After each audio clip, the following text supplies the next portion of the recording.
Fellas, hi. I'm wearing a fucking sweater indoors or a hoodie indoors because I just turned on the recording and I realized, oh shit, the shirt I'm wearing literally has a bunch of information about my fucking location. So, yippee.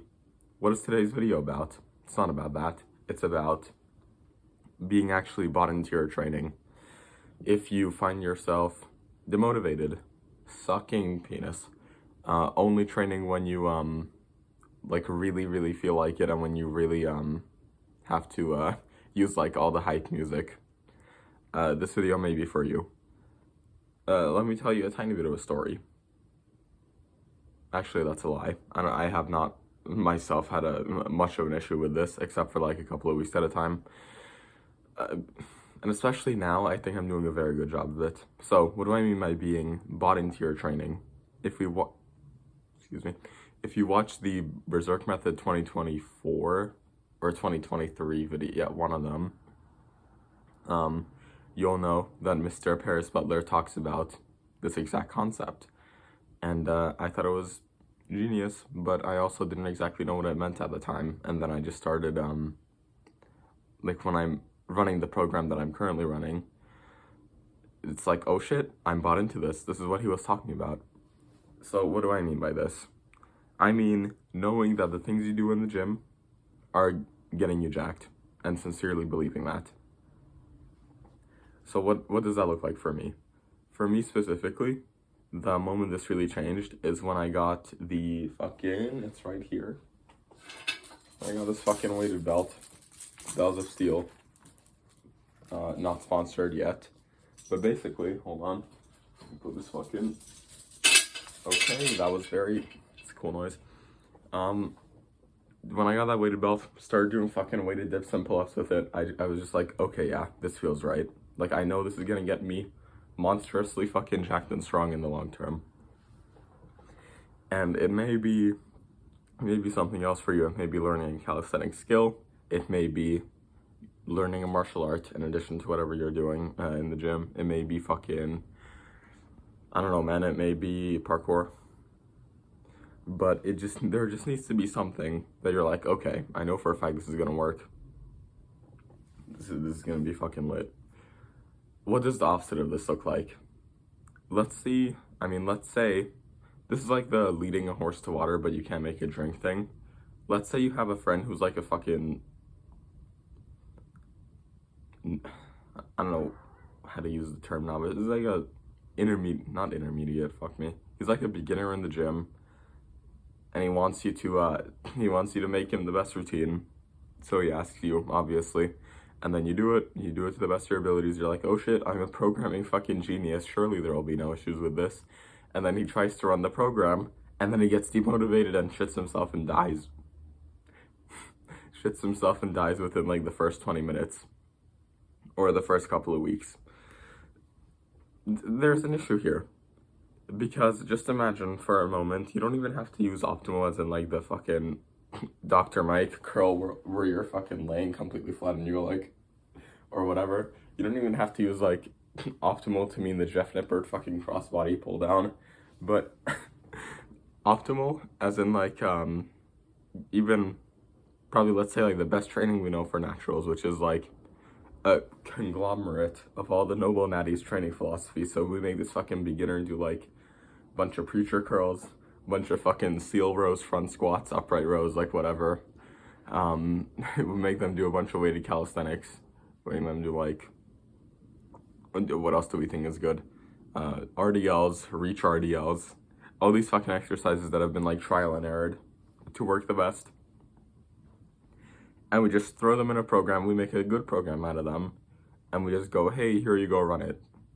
If this person is, bought into this, right, they'll make great progress. If this person is not bought into this, and quite frankly, they're like a bit fucking like mentally handicapped as far as like training knowledge goes. Not training knowledge, but like training, like the desire to be knowledgeable about training goes. You can throw this fucker into it, and he'll literally be there doing like the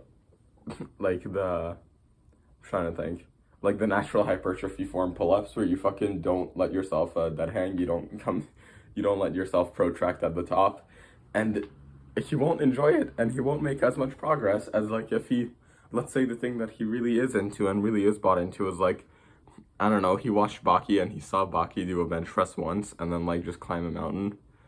If you just made him fucking bench and like hike, if he did that, he's bought into this because he's like, oh fuck, this is gonna make me jacked because like the show I'm watching, it's like, yay. But like, what the fuck is this exercise? What do you mean I'm gonna lay on a bench and then row? What the fuck is a seal row? I don't want to be a seal. Now, if someone has been watching like the training to look like Guts from Berserk in real life, Baldanu Man montage, and he sees that fucking cool guy doing all these things like, oh shit, front squats and pull-ups, that's the way to go. And that's more what I lean towards, especially like, I don't know, I know this is like autistically specific, but like the third edition of that series, the one that has Zod the Immortal over it, I don't know, that just, everything he did there, like all the fucking hinges and whatever, I'm like really bought into those because it's like, holy fuck, this looks really cool. And it's attached, like it's correlated in my mind to a really cool song. It's like, why wouldn't I want to do this, you know? Is there anything else? Oh yeah, if you always have to hype up, you maybe need to reconsider your training approach, right? And this may not be a fault. You may just literally not know this. And I discovered this only very recently. You shouldn't have to fucking full like death struggle hype up for every single set. Except if you have like infinite motivation, flawless recovery. It's not gonna end well, man. Especially for like training. The reason why I was so fucking dreading like training is because I would like try and find the perfect song, really like amp myself up to the max, put myself in the proper mental state, and like try and get like 2 RIR or 1 RIR or like failure that way, which is so much more fucking taxing mentally than just like, okay, I'm chill, I'm relaxed, I'm still gonna push this hard, I'm gonna use good technique, we'll see what happens. And it's like, just that intention is so much different than like, because when you're putting yourself into fucking fight or flight mode that often, like your body doesn't know that you're just in a gym and you're like afraid of talking to women. Your body only knows that, oh shit, I better give him adrenaline because he's gonna do something cool. He's gonna do something important and he may be risking his life for. So it's like, here I am fucking, what's a good hype song? Here I am loading up fucking Twilight of the Thunder God by Sabaton and trying to do a 1 rep max weighted pull up. And it's like, that's not sustainable in the long run.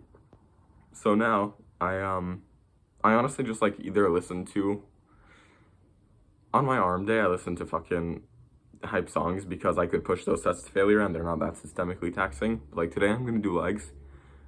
And except for like, maybe if I feel like absolute asshole and I need the extra boost, like yeah, sure, I may listen to something. Then, that's pretty high. But other than that, just like chill. Just fucking chill, focus on your technique, focus on pushing it hard. You don't have to like you don't have to make every set a battle. You can if you're GVS and you're really cool and you want to emulate him. But for myself, I found that does not fucking, like I grow to hate my training a lot if I go to like absolute fucking giga failure on everything all the time.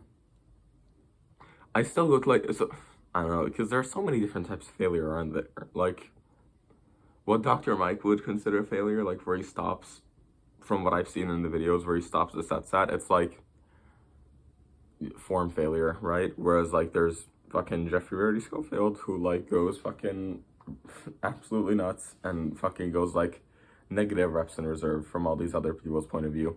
And then there's natural hypertrophy who you can't really tell. And then sometimes he leaves reps in the tank for fucking squats and whatnot. Who else? But like, I don't know, man. Like a pretty good definition of failure is just like you're still keeping good technique, but it's still a grinder. Like if it's a grinder with good technique, you're fucking good. And if you can get there without hyping up, it's like cool. And make sure it's on exercises that you're actually bought into. So for me, that's weighted calisthenics. That is, what did I do yesterday? Yesterday I did like okay, so in the fucking Planet Fitness, if anyone's staying around for this part of the video, I'm not sure. But in the fucking Planet Fitness, the easy bars only go up to 60 pounds. So I took a green resistance band, right? And I strapped like a 5 to either end, and I did like curls and JM press with that, and it was like, yay, wow, that's really cool. I fucking maxed out the Planet Fitness Easy Bars, which doesn't say that much, but like, give me the moment, man. I felt cool for doing that. And that felt great. I felt a good contraction, whatever. And then I went into a fucking spider curl. Not because it's optimal, because it doesn't even fucking give the optimal stretch or anything. It's like very shortened bias. It's not, the exercise itself like isn't like biomechanically sound or whatever the fuck people would say. However, you get to fucking face yourself in the mirror as you're getting the fucking peak contraction. And if anyone who has done this will know, they make you look fucking humongous. Spider curls make you look very jacked. So I was very bought into that exercise. And then I did a dual strap push down, where, because all the fucking dual ropes were taken, I just take like a single, like a shorter attachment. I don't know where not gonna fucking get up to get those now, but basically you attach straps to them, and then it allows you to fucking extend all the way behind your body, as opposed to just stopping here like fucking internally rotated like a retard. Wow, this video has been 11 minutes now. I'm surprised my phone hasn't run out of storage, and I'm surprised I haven't run out of fucking things to say. But hopefully I've made all the points I needed to there. Go find out what you're bought into your training about, so you can truly stay motivated without needing this constant fucking struggle. Just go in there knowing that whatever you're gonna do will make you jacked. Goodbye.